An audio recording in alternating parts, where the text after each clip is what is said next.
The Jack Benny Program, transcribed and presented by Lucky Strike. Lucky's taste better. Cleaner, fresher, smoother. Lucky's taste better. Cleaner, fresher, smoother. For Lucky Strike means fine tobacco, richer tasting, fine tobacco. Lucky's taste better. Cleaner, fresher, smoother. Lucky Strike, Lucky Strike. Friends, this is Don Wilson to tell you that Lucky's win again. That's right, Lucky's win again in a national smoking survey among college students. In 1952, a survey was made in leading colleges throughout the country, which showed that smokers in those colleges preferred Lucky's to any other cigarette. In 1953, another nationwide survey was made, a representative survey of all students in regular colleges from coast to coast. Based on thousands of actual student interviews, this survey shows that Lucky's lead over all other brands, regular or king size, and by a wide margin. The number one reason, Lucky's better taste. Yes, Lucky's do taste better. First, because they're made of light, naturally mild, good-tasting tobacco. LSMFT, Lucky Strike means fine tobacco. And then, Lucky's are made better, made round and firm and fully packed to draw freely, smoke evenly, actually made to taste better. After all, smoking enjoyment is all a matter of taste. And the fact of the matter is, Lucky's taste better. Cleaner, fresher, smoother. So be happy, go Lucky. Get better taste with a carton of Lucky's. Be happy, go Lucky, get better taste today.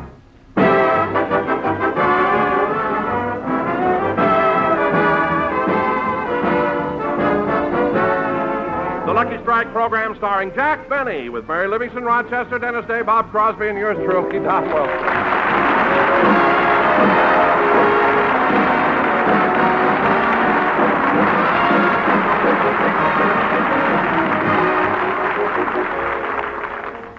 And now, ladies and gentlemen, in presenting the star of our show, it gives me great pleasure to bring you a man who... Just a minute, Don. Hold it a minute. What? Don, today, instead of you introducing me, I'm going to introduce you. Me? Yes, Don. Ladies and gentlemen, today not only marks the anniversary of Don Wilson's 30th year in radio, but it also commemorates his 20th year with me. So, Don, take a bow.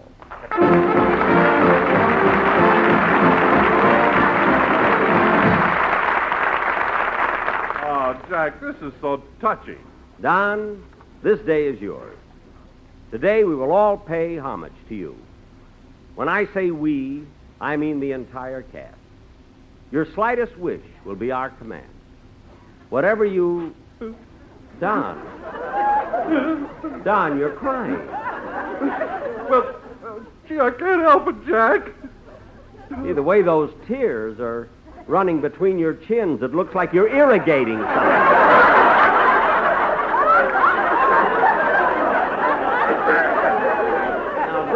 Please stop sniffling. Well, I'm all right now, Jack. I just couldn't help getting emotional when I realized that you've been with me for 20 years.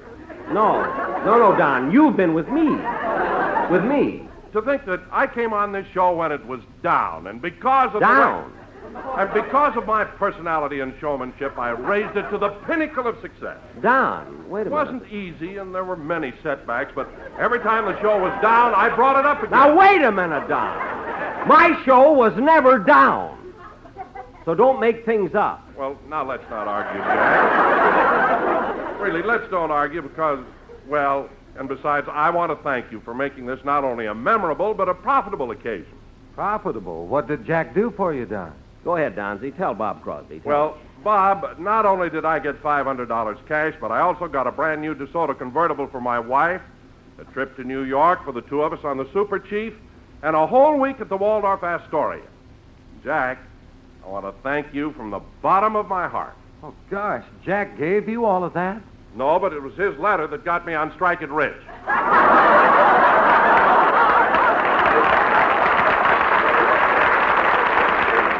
You're darn right. Well, Jack, I guess it won't seem like much now, but, well, since today is Don's 20th anniversary with you, the boys in the band got something for him, and Here it is, Don. Oh, gee, thanks, Bob. What is it, Don? What is it? Well, now, wait, Jack, till I unwrap it. Okay. Boys in the orchestra, huh? Yeah. Ah, yeah. Oh, Jack, look at this. A diamond-studded cigarette lighter. Well, I'm glad that you like it, Don. My musicians went through a lot of trouble to get it for you. Well, Bob, that's a beautiful lighter your boys got for Don, but you'd think it would be wrapped a little better. Who did it? The owner of the store. The owner of the store. I could have wrapped it better than that. Not with your hands up over your head.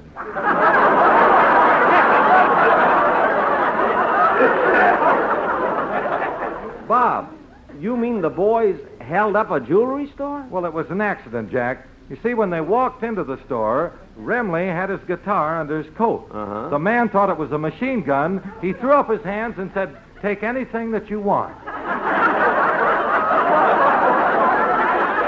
Well, that's still dishonest. Frankie should have opened his coat and showed the jeweler that it wasn't a gun. Oh, Frankie did better than that. He took out the guitar, started to play, and the guy said, "Look, you got what you want. Stop torturing me."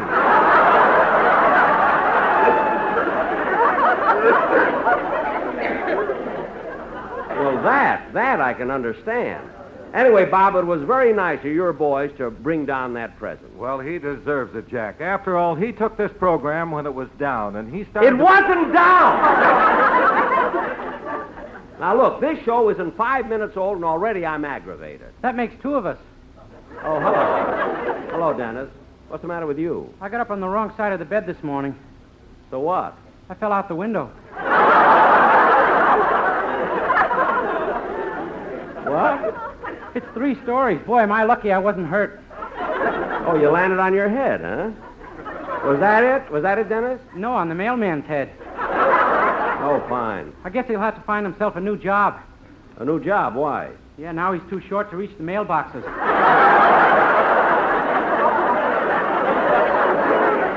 I don't know, Dennis. Everybody else just goes along. Why do these stupid things keep happening to you? Oh, I guess it's because I got such a bad start in life. You know, I was an incubator baby.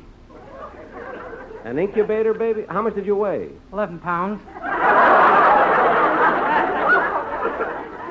Dennis, if you were that big, why did they keep you in an incubator? They were afraid to let my mother get her hands on me.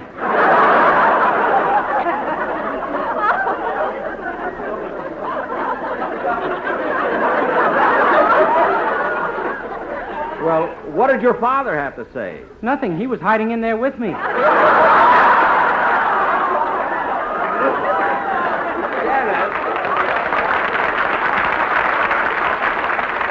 Dennis, this is all very interesting, but why don't you just sing now and save the rest of your biography for This Is Your Life? I'd rather you got me on Strike It Rich. All right. I'll do it sometime. Just sing. Yes, sir.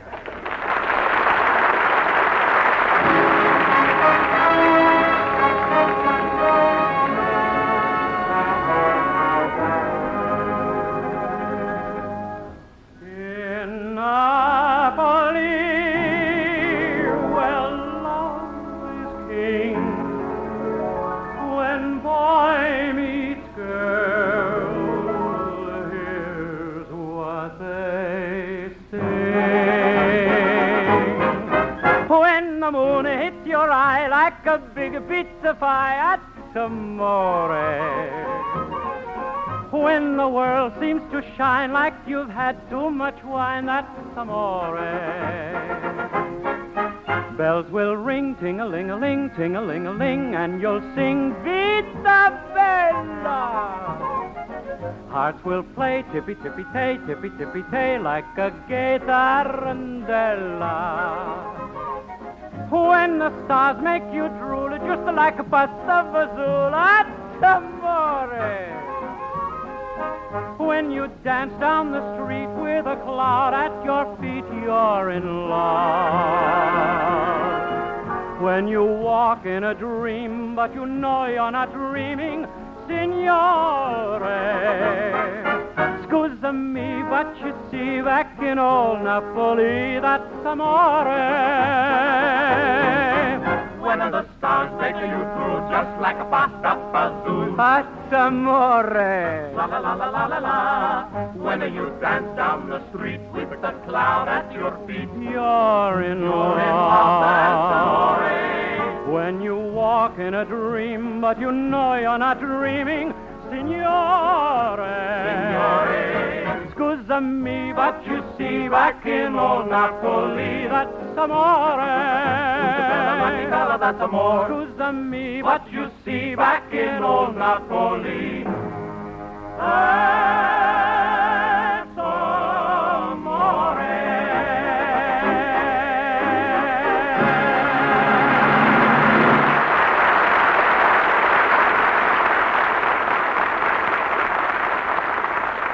Dennis Day singing That's Amore with the Sportsman Quartet. And fellas, if you don't mind, I'm dedicating that song to Don. You see, this is a special occasion today. It's Don Wilson's 20th anniversary with me.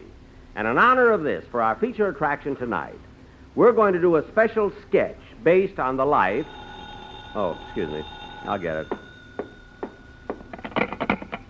Hello? Oh, Mr. Benny, this is Rochester.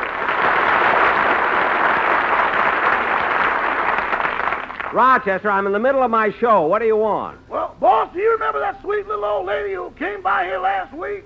Little old lady? You know, the one that sold you that 50-cent raffle ticket on a Cocker Spaniel. Oh, yes. Now I remember. Well, she's back again. What does she want this time? $100,000. She fell down your steps.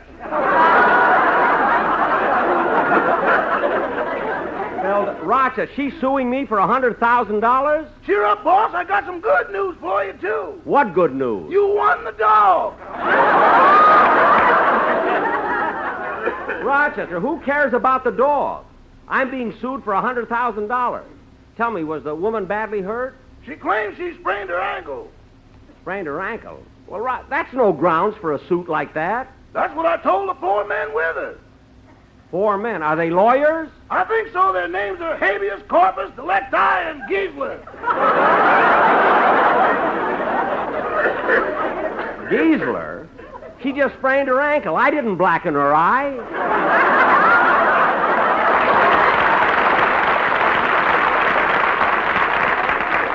Now, look, Rochester, don't admit anything and get in touch with my insurance man. I'm covered for things like this. Okay. I'll see you later. Goodbye. Goodbye. Oh, say, boss. Now what? We just got a copy of Parade magazine, and your picture is on the cover.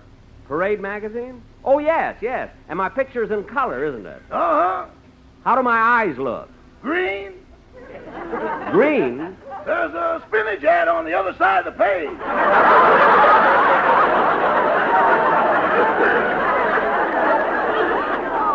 A spinach ad? When you hold it up to the light, you look like you're peeking through a hedge.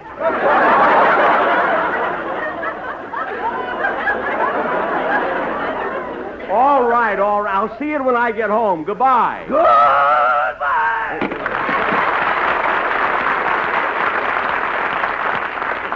Now, where was I? Oh, yes. As I started to say, tonight, for our feature attraction, we're going to do the story of Don Wilson's life. Oh, please, Jack. Really, this is embarrassing. Now, don't you be so modest, Don. You deserve it. Yeah, I'll say, after all, you took the show when it was down and you put it It right wasn't where... down! And anyway, Dennis, that was 20 years ago, and you were only 8 at the time. So how would you know? I had a radio in my incubator. Yeah, incubator. Now, come on, let's get on with it. Ladies and gentlemen, in honor of Don Wilson's 20th year on my program, we're going to present a play based on his life.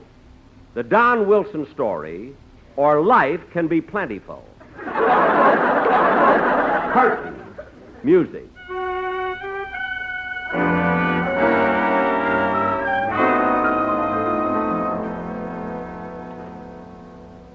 Our story opens in Denver, Colorado, many years ago. The stork has just delivered a precious bundle to the home of Mr. and Mrs. Donald C. Wilson, Sr. The mother happily whispers to the father. Darling, it's a boy. And the proud father said. Yes, aren't we lucky? The stork brought us the boy. And the stork said. Oh, my aching back.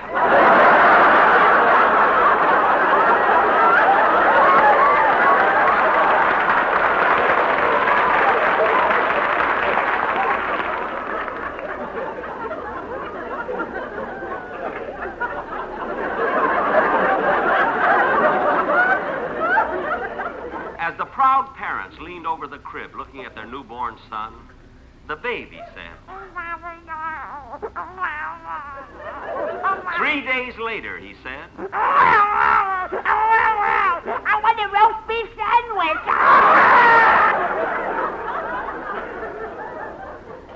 He was developing slowly. During that first week, 3 nurses quit because they just couldn't stand giving him his bottle. It was exasperating. The gravy would slip through, but the mashed potatoes were murder. But Donald was a good boy, although his parents did have trouble getting him to sleep. Now, come on, baby. Come on. It's time for Betty Bye. Now, baby, stop that. Baby, stop. Baby, put me down. You better let me have him, dear. Okay. Now, Donald, close your little eyes and Mommy will sing you to sleep. Rock-a-bye, baby, in the treetops. When the wind blows, the cradle will rock. If the bough breaks, the cradle will fall. Down will come Donald, Denver and all.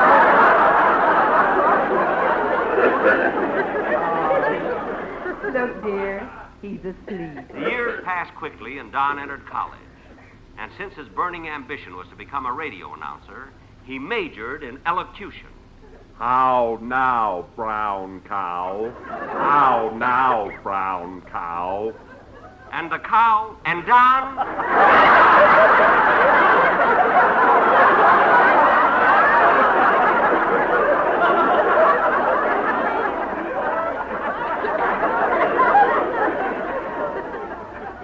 And Don always paid strict attention to what his professors told him. Oh, Donny boy, you soon will leave these hallowed halls to face the world and all the future brings,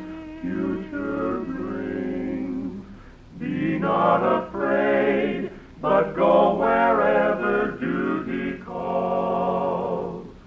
With your degree of LSMFT, of MFT. But remember, Donny boy, when you become an announcer and step up to that microphone, you gotta Accentuate the positive, eliminate the negative, and latch on to the affirmative. Don't mess with Mr. In-Between. You gotta enunciate for clarity, use words with familiarity, and add on to your popularity. Don't mess with Mr. In-Between. To illustrate our last remark, Jonah in the whale, Noah in the ark. What did they say just when everything looked so dark? I sure would like a lucky, yeah, man. It's lucky strike for me, light up. We know that you'll agree and puff on an LSMFT. Don't mess with Mr. In-Between. Oh no, don't mess with Mr. In-Between. How now, brown cow? How now, brown cow? Better taste, you'll agree. LSMFT. Be happy, go lucky strike.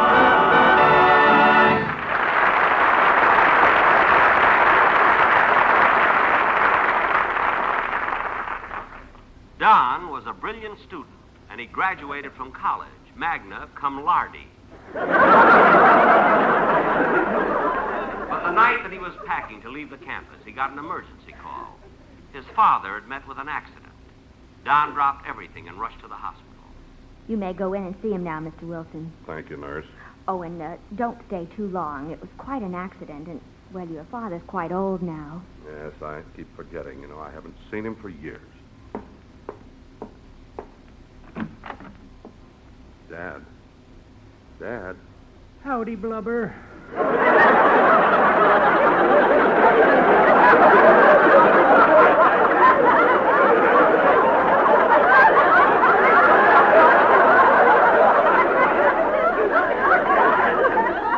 Gosh, Dad, I just can't get get over it. What's that, son? Well, I know it's been a long time since I've seen you, but I'd hardly recognize you. How come you look so different? 'Cause Bob Crosby can't play the part of an old man.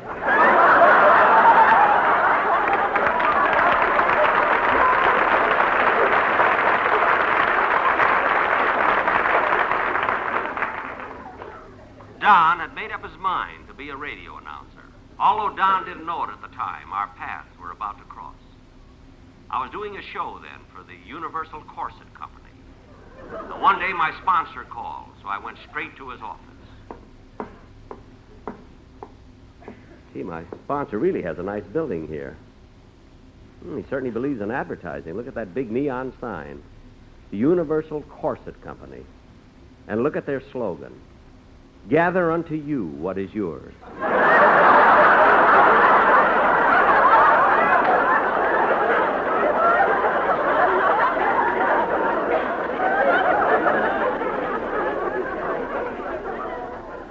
Well, I better go in. I beg your pardon, sir, but would you tell Mr. Willoughby that Jack Benny's here to see him? Oh, Mr. Willoughby's expecting you, Mr. Benny. Go right through that door. Thank you.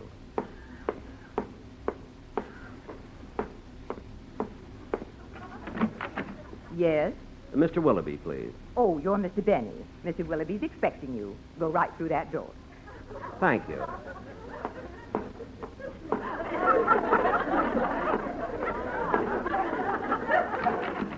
Yes?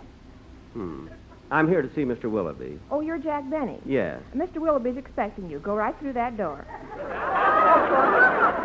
Thank you.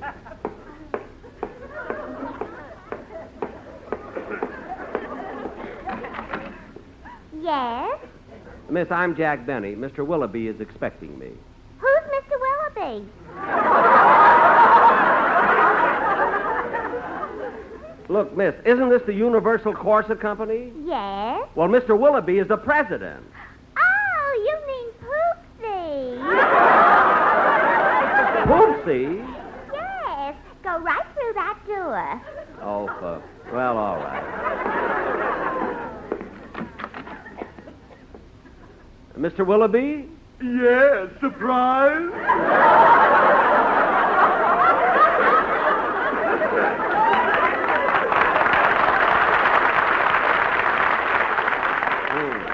Mr. Willoughby, I'm Jack Benny. Yeah, I know. Come right in. Thank you. Now, Mr. Willoughby, what is it you wanted to see me about? Well, I hate to bother an artist of your stature with trifles, but a strange thing has happened since you've been broadcasting for us. What's that? We've been losing money. We've been selling corsets for 15 years, and this is the first time the company is feeling the pinch. Mr. Willoughby, just what is your complaint about my program? I can't stand the way you read our commercials. I want you to hire an announcer. So I started auditioning announcers. I tried voices. Voices, all kinds of voices. Deep ones, high ones, soft ones, loud ones. All right, Bud, you're next. Read this. The Universal Corset Company presents Jack Benny. Now, the show opens, and you say... The Universal Corset Company presents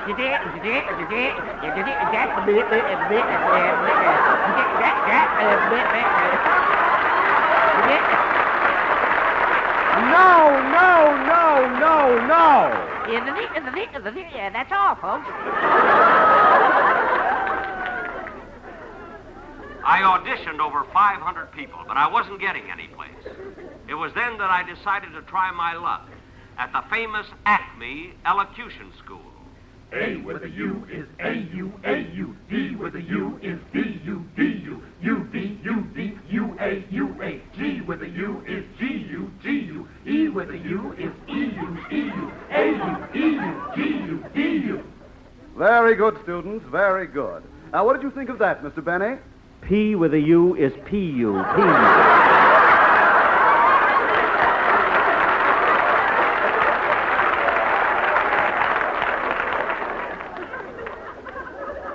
What? Oh, I'm sorry. You see, I'm a big comedian, and I couldn't resist. the opportunity, but I really am looking for a radio announcer. Well, you've come to the right place. Now, let's see. In this class, I have little Harry Von Zell, Billy Goodwin, Jimmy Wallington, and that fat one over there is Donald Wilson. Donald Wilson. Gee, I like that name, and he looks like he might be just right for my program. Well, certainly, Mr. Benny. I'll call him over. Oh, Donald. Donald, this is Jack Benny. How do you do? How with an H and an O and a U and an O and a D is a how do you do? Now, Mr. Wilson, I'm considering you as an announcer for my program. And if you take the job, I hope everything turns out fine. Thank you. Now, about your salary, Mr. Wilson. Oh, I'm so anxious to get into radio. I'll work for my 3 meals a day. Well, I wasn't planning to go that high. Look, Mr. Wilson, money isn't everything, and you said yourself that you were anxious to get into radio. I know, but if I'm not going to make a halfway decent salary, why should I go on a show that's down? It's not down. How did that get in the script? It's in there because it happens to be true. It is not. It is true. It is not. Jack, you're ruining the whole scene. I don't care. My show was never down. It was, too. You stay out of it. Don't pick on him, Green Eyes. What? Stop telling him, Poopsie. That doesn't. Jack, let's get back to my story, the story of my life. I don't care about your life. I'm sick of it. I'm going home. Goodbye. Jack! G with an O, with an O, with a D, with a B, B, bye. Goodbye. Don't try and be nice to people.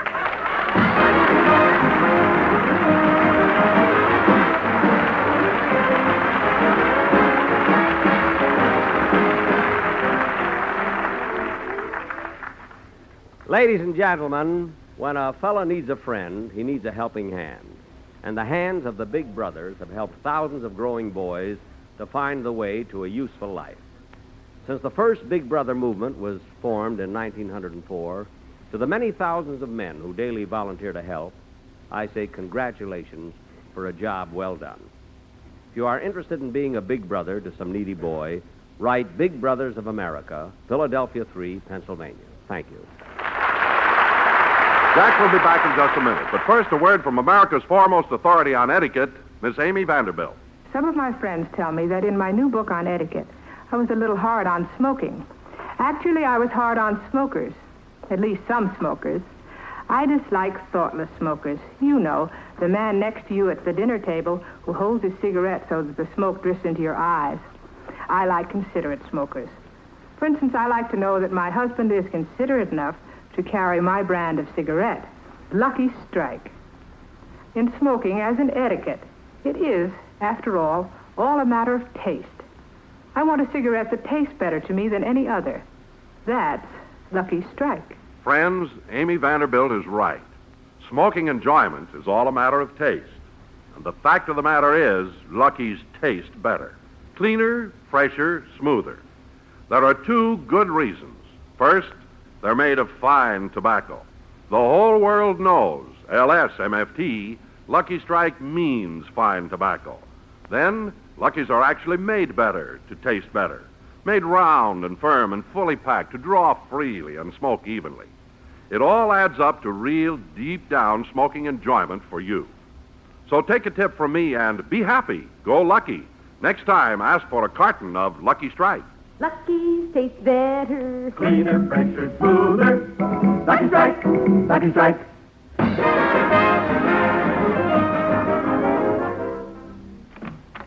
Hello, Rochester. Hello, boys. What's that? That's the Cocker Spaniel you won in the raffle. Oh, isn't he cute? You better like him a lot, boss. He may wind up costing you $150,000. Wait a minute. The woman that fell down was only suing me for $100,000. What's the $50,000 for? You're being sued again. The dog just bit somebody. Oh, no. Good night, folks.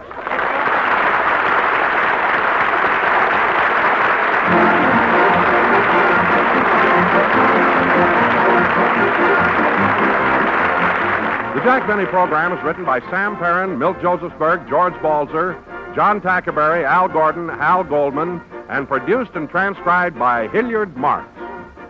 The Jack Benny program is brought to you by Lucky Strike, product of the American Tobacco Company, America's leading manufacturer of cigarettes. Stay tuned for Amos and Andy, who follow on the CBS Radio Network.